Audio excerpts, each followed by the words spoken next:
الشیطان اللعین الرجیم بسم اللہ الرحمن الرحیم الحمد للہ رب العالمین والصلاة والسلام علی النبی الکریم وعلی آلہ الطیبین الطاہرین المعصومین المنتجبین ولعنۃ اللہ علی اعدائہم من الآن الی قیام یوم الدین آمین یا رب العالمین۔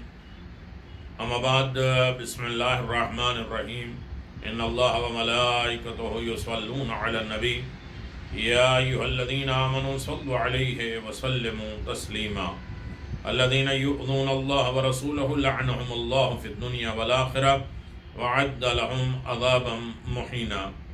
صدق اللہ العلی العظیم وصلی اللہ علی نبی الکریم وعلی آلہ الطیبین الطاہرین المعصومین المنتجبین ولعنۃ اللہ علی اعدائہم من الآن الی قیام یوم الدین آمین یا رب العالمین۔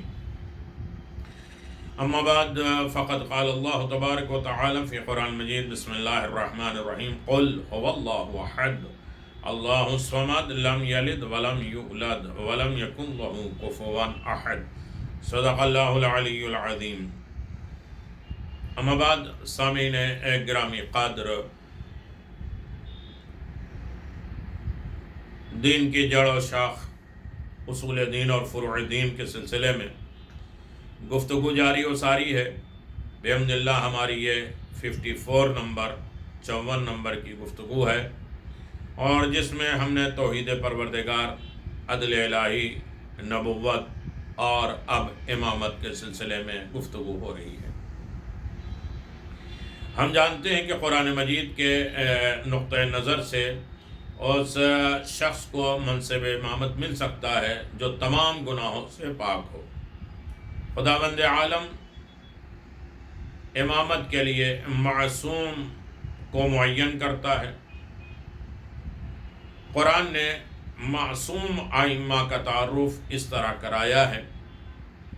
آیت تطہیر میں آپ دیکھ لیجئے، انما یرید اللہ لیذھب عنکم الرجس اہل البیت ویطہرکم تطہیرا۔ سورہ احزاب آیت نمبر 33 میں خداوند عالم کا یہ اعلان ہے، خدا کا بس یہ ارادہ ہے کہ آپ اہل بیت کو ہر گناہ رجس سے اس طرح پاک رکھے جیسے کہ حق ہے پاک رکھنے کا۔ آیت تطہیر ام المومنین ام سلمہ کے گھر میں نازل ہوئی۔ آیت کے نزول کے وقت حضرت علی ابن ابی طالب اور جناب فاطمہ زہرا سلام اللہ علیہا اور حسن اور حسین علیہم السلام حضرت کے پاس تھے۔ ام سلمہ کہتی ہیں کہ میں دروازے پہ کھڑی تھی آیت تطہیر کے نزول کے بعد، میں نے رسول خدا صلی اللہ علیہ وسلم سے پوچھا کیا میں اہل بیت میں نہیں ہوں؟ تو آپ نے فرمایا کہ تم وہ عورت ہو جس کی عاقبت بخیر ہے، تم رسول کی بیوی ہو۔ اصحاب میں نمایاں اشقاق کے ایک گروہ یعنی عبداللہ ابن عباس، رسول خدا کے منہ بولے بیٹے، عمر ابن ابی سلمہ، ابو سعید خدری، سعد ابن ابی وقاص اور انس ابن مالک وغیرہ نے آیت تطہیر کے نزول میں اس طرح بیان فرمایا ہے۔ اس گروہ نے جو روایات اس سلسلے میں رسول خدا صلی اللہ علیہ وسلم سے نقل کی ہے، ان سب کا ایک ہی مفہوم ہے، اور وہ ہے آیت تطہیر ام سلمہ کے گھر میں پنجتن کی شان میں نازل ہوئی، اور نبی کی کوئی بیوی اس آیت کی مصداق نہیں ہے۔ پیغمبر صلی اللہ علیہ وسلم مستقل اہل بیت کے تعارف کراتے تھے ہمیشہ۔ آیت تطہیر کے نزول کے بعد رسول خدا صلی اللہ علیہ وسلم نے مسلمانوں کو اہل بیت کی عظمت و منزلت بتانے کی غرض سے اہل بیت کی معرفت کرانے کے سلسلے میں بہت بڑا اہتمام کیا ہے، تاکہ مسلمانوں کے یہ بات معلوم ہو جائے کہ اہل بیت کون ہے، اور آئندہ کوئی جھوٹ بول کر اہل بیت میں شامل ہونے کی کوشش نہ کرے۔ آپ دیکھیں کہ تفسیر سیوطی اور صحیح ترمذی اور مسند ابن احمد حنبل، اسد ابن غابہ، تہذیب التہذیب، مسند حنبل 1 صفحہ 330، خصائص نسائی، مجمع الزاویات اور صحیح ترمذی، ان تمام کی روایتیں آپ کے سامنے ہے کہ اہل بیت یعنی آیت تطہیر میں صرف رسول خدا علی مرتضیٰ فاطمہ زہرا حسن حسین علیہ السلام تھے۔ اس لیے کئی ماہ تک ہر روز نماز صبح کے لیے تشریف لے جاتے اور وقت حضرت علی کے دروازے پر جاتے اور فرماتے، رسول خدا صلی اللہ علیہ وسلم فرماتے تھے، السلام علیکم یا اہل بیت وَإِنَّمَا يُرِيدُ اللَّهُ لِيُذْهِبَ عَنْكُمُ الرِّجْسَ أَهْلَ الْبَيْتِ وَيُطَهِّرَكُمْ تَطْهِيرًا۔ سلام ہو تم پر اے اہل بیت، خدا کا بس یہ ارادہ ہے کہ وہ خاندان نبوت سے ہر قسم کے رجس کو دور رکھے اور ہر طرح سے پاک رکھے۔ رسول خدا کا یہ عمل اصحاب کے گروہ نے دیکھا اور ان میں سے بہت سے اصحاب نے اہل بیت کے تعارف کے سلسلے میں رسول اللہ صلی اللہ علیہ وسلم کے اس عمل کو بیان کیا۔ عبداللہ ابن عباس کہتے ہیں کہ میں نے 9 ماہ تک رسول خدا صلی اللہ علیہ وسلم کے اس عمل کو دیکھا۔ ہلال ابن حارث جن کو رسول خدا نے آزاد کیا تھا کہتے ہیں کہ میں نے 8 ماہ تک رسول خدا کو در علی پر سلام کہتے ہوئے دیکھا جناب سیدہ کے دروازے پر۔ اب برزہ صحابی نے 7 ماہ کی مدت بیان کی ہے۔ انس ابن مالک نے اس عمل کی مدت 6 ماہ بیان کی ہے۔ در منشور آیت وَأَمُرْ عَلَيْكَ بِالصَّلَاةِ کی تفسیر میں بیان کرتے ہیں، مجموع الزوائد میں، استعداد میں، اسد الغابہ میں، مجموع الزوائد میں، مجموع الزوائد میں، یہ تمام لوگوں نے ان تمام چیزوں کی تفصیل بیان کی ہے۔ اہل بیت علیہم السلام قرآن کے ہم پلہ ہیں، برابر ہیں۔ رسول خدا صلی اللہ علیہ وسلم نے اہل بیت کو پہچانوانے کے سلسلے میں جو پناہ زحمت برداشت کی ہے، بے پناہ زحمت برداشت کی ہے، اور وہ اس مسئلے کی اہمیت کو گواہ ہے، اس مسئلے کی اہمیت کی گواہ ہے۔ جب بھی کوئی مناسب موقع ہاتھ آنا تھا، پیغمبر اہل بیت کی عظمت و منزلت کو بیان فرماتے تھے اور ائمہ اہل بیت کی امامت کو بیان فرماتے تھے۔ ان روایات میں سے بعض کو کلی طور پر 12 ائمہ کے سلسلے میں وارد ہوئیں اور بعض میں ہر ایک امام کا نام اور مشخصات بھی موجود ہیں۔ حدیث ثقلین اہل سنت کے مشہور عالم ترمذی نے جابر بن عبداللہ انصاری کے قول کو اس طرح نقل کیا ہے کہ میں نے رسول خدا صلی اللہ علیہ وسلم کو روز عرفہ اور آخری حج میں دیکھا کہ اپنے مخصوص اونٹ پر تشریف فرما ہے اور فرماتے ہیں، لوگوں میں اپنے بعد تمہارے درمیان 2 چیزیں چھوڑ کے جا رہا ہوں، اگر تم ان سے متمسک رہو گے تو ہرگز گمراہ نہ ہوگے، اور وہ ہیں کتاب خدا اور میرے اہل بیت۔ صحیح ترمذی باب مناقب اہل بیت کنز الاموال جلد نمبر 1 صفحہ 48۔ یہ ترمذی کہتے ہیں کہ ابو سعید خدری، زید ابن ارقم اور حذیفہ ابن اسعد نے بھی اس روایت کو نقل کیا ہے۔ صحیح مسلم مسند احمد سنن دارمی اور سنن بہقی میں زید ابن ارقم کا قول اس طرح نقل ہوا ہے، لوگوں آگاہ ہو جاؤ، میں بھی تمہاری طرح بشر ہوں اور عنقریب خدا کے فرستادہ کی آواز پر لبیک کہوں گا، اور میں تمہارے درمیان 2 گراں قدر چیزیں چھوڑ کے جا رہا ہوں۔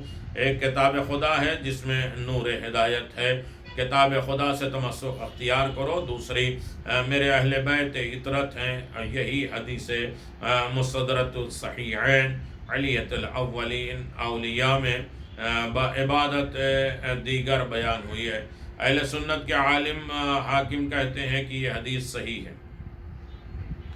ملاحظہ فرمایا آپ نے کہ پیغمبر نے اہل بیت کو کہ جنہوں نے ہر رزق سے پاک رکھا اور معصوم کہا، قرآن کے برابر ہم پلہ قرار دیا اور مسلمانوں کو 2 گراں قدر چیزوں کی اتباع کرنے کا حکم دیا اور انہی سے پناہ حاصل کرنے کی تاکید کی ہے تاکہ گمراہی سے بچ رہیں۔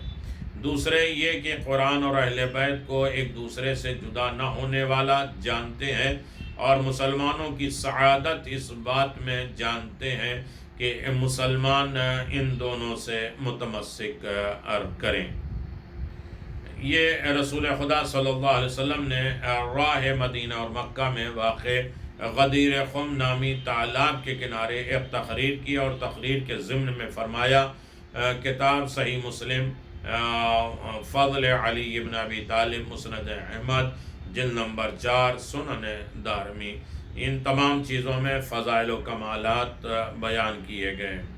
خلاصہ اس اعتبار سے اتنی باتوں کا یہ ہے کہ قرآن کے لحاظ سے وہی شخص منصب امامت پر فائز ہو سکتا ہے جو معصوم ہوگا، اور خدا بند عالم قرآن میں خود ہر ایک گناہ سے محفوظ اشخاص کا تعارف کراتا ہے، اور پیغمبر کے اہل بیت کو معصوم قرار دیتا ہے۔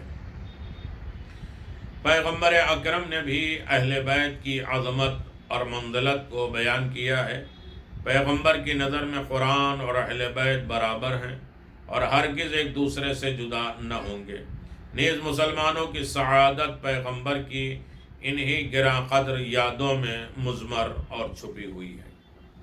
سوال یہ پیدا ہوتا ہے کہ آیت تطہیر کن لوگوں کی شان میں نازل ہوئی ہے؟ آیت تطہیر کے نزول کا واقعہ بیان کرنا چاہیے، اہل بیت کے تعارف کے سلسلے میں پیغمبر اکرام کے کردار کو بیان کرنا چاہیے، حدیث ثقلین کیا ہے، اس کے ضمن میں کیا کیا باتیں ہوئی ہیں، ان تمام چیزوں پر گفتگو ہونی چاہیے، اور یقیناً یہ گفتگو اہم ترین ہے جس کی طرف ہمیشہ ہر انسان کو غور کرنا چاہیے۔ امامت کا سلسلہ، امامت کی کڑی اور امامت کی منزلیں یقیناً بہت اہم ہے، اور امام علیہ السلام کی زندگی کے سلسلے میں اگر انسان بخوبی اندازہ لگا سکتا ہے کہ امام کے لیے ضروری شرائط اور خصوصیت، اس بحث میں سب سے پہلے اس بات کی طرف توجہ ضروری ہے، اور وہ یہ ہے کہ قرآن مجید ہمیں بخوبی آگاہ کرتا ہے کہ مقام امامت کیا ہے، ایک ایسے اعلیٰ اور ترین منزل میں انسان کو پہنچایا ہے کہ جس کے ضمن میں انسان کو سمجھ میں آنا چاہیے کہ امامت کی منزل کیا ہے۔ اور یقیناً آپ دیکھیں اور اندازہ لگائیں کہ ایک ایسے اعلیٰ اور عظیم الشان مقام ہے امامت کا کہ انسان زیادہ سے زیادہ اس مقام تک پہنچ سکتا ہے، بلکہ یہ مقام نبوت اور رسالت سے بھی بڑھ کر ہے، جیسا کہ بت شکن پیغمبر حضرت ابراہیم کے بارے میں قرآن مجید کا اعلان ہے، اذ ابتلی ابراہیم ربہ بکلمات فاتمہن قال انی جاعلک للناس اماما قال ومن ذریتی قال لا ینال عہد الظالمین۔ اور وہ وقت یاد کرو جب ابراہیم کو ان کے رب نے چند کلمات سے آزمایا اور انہوں نے ان کو پکار کر دکھایا، ارشاد ہوا میں تمہیں لوگوں کا امام بنانے والا ہوں۔ انہوں نے کہا اور میری اولاد سے بھی، ارشاد ہوا میرا عہدہ ظالموں کو نہیں پہنچے گا۔ امامت کی عظیم مقام پر مشرک اور گناہوں سے آلود شخص فائز نہیں ہو سکتے۔ اس طرح سے حضرت ابراہیم علیہ السلام نبوت اور رسالت اور خدا کے مختلف امتحانات میں کامیابی کے مراحل طے کرنے کے بعد انسانوں کی ظاہری اور باطنی اور مادی اور روحانی رہبری کے جلیل القدر اور بلند مقام یعنی امامت تک پہنچے۔ پیغمبر اسلام بھی نبوت اور رسالت کے علاوہ امامت اور مخلوق کی رہبری کی عظیم الشان منصب پر فائز تھے، اور بعض دوسرے انبیاء بھی منصب امامت پر فائز تھے۔ یہ بات ایک طرف رہے، دوسری طرف ہم اس بات سے بھی آگاہ ہیں کہ کسی بھی عہدے پر فائز ہونے کے لیے فرائض اور ذمہ داری کے تناسب سے انسان کے لیے ضروری شرائط اور خصوصیات کا ہونا ضروری ہے تاکہ وہ اس منصب کے فرائض کو انجام دے سکے۔ یعنی جتنا زیادہ بلند منصب اور جتنی بڑی ذمہ داریاں ہوں گی، اسی مناسبت سے ضروری شرائط اور صفات بھی زیادہ سنگین ہوتی چلی جائیں گی۔ مثلا شریعت مقدس اسلام میں کسی شخص کے قاضی بننے بلکہ گواہ بننے کے لیے اور اسی طرح امام جماعت بننے کے لیے ضروری ہے کہ وہ شخص عادل ہو۔ بس جس دین اور مکتب میں گواہی دینے کے لیے یا نماز جماعت میں امامت کے فرائض کو انجام دینے کے لیے عدالت کا ہونا ضروری ہے، وہاں یقینی طور پر امامت جیسے عظیم الشان منصب تک پہنچنے کے لیے انتہائی سخت شرائط ضروری ہوں گے۔ مذکورہ تمہید کی روشنی میں امام کے لیے مذکورہ مندرجہ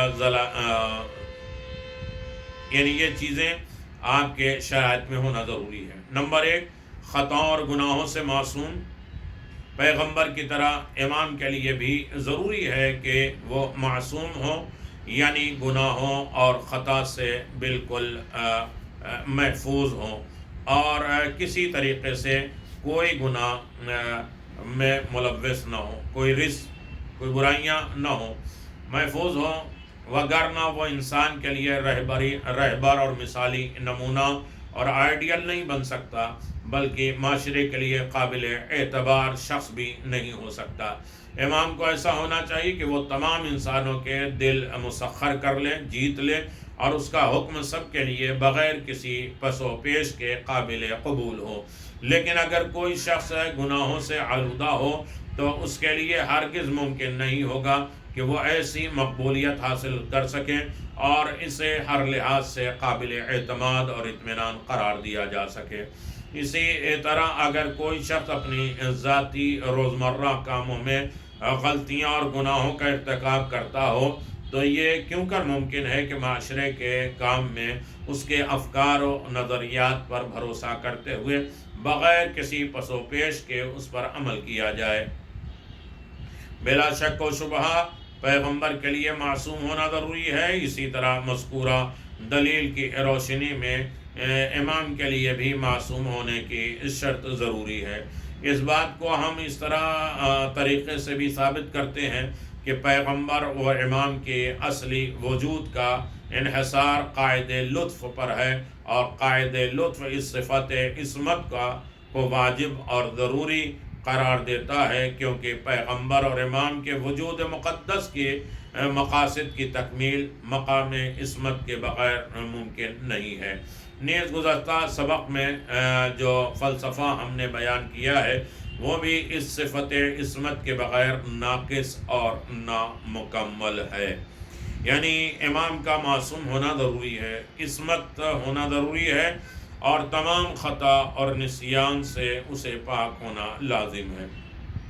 نمبر 2، مجسم علم ہونا۔ پیغمبر کی طرح امام بھی تمام انسانوں کے ہر قسم کے علمی مسائل کے لیے مرجع اور پناہ گاہ ہوتا ہے اور اسے تمام اصول اور فروع دین، قرآن کریم کے ظاہری باطنی علم، سنت پیغمبر نیز اسلام سے مربوط تمام مسائل سے مکمل طور پر آگاہ ہونا چاہیے، کیونکہ وہ نہ صرف شریعت کا محافظ اور نگراں ہے بلکہ مسلمانوں کا رہبر اور پیشوا بھی ہے۔ ایسے اشخاص جو پیچیدہ مسائل کے پیش آنے پر پریشان ہو جائیں اور دوسروں کی طرف دست سوال دراز کریں اور ان کا علم اور شعور اسلامی معاشرے کو پیش آنے والے مسائل کا حل پیش کرنے سے قاصر ہو، وہ ہرگز منصب امامت اور دنیا کی رہبری کے عہدے پر فائز نہیں ہو سکتے۔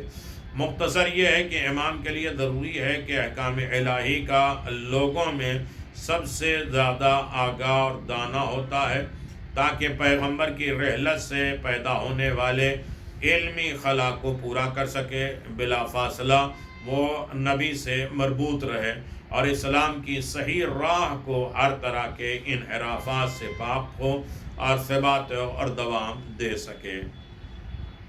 نمبر 3، شجاعت۔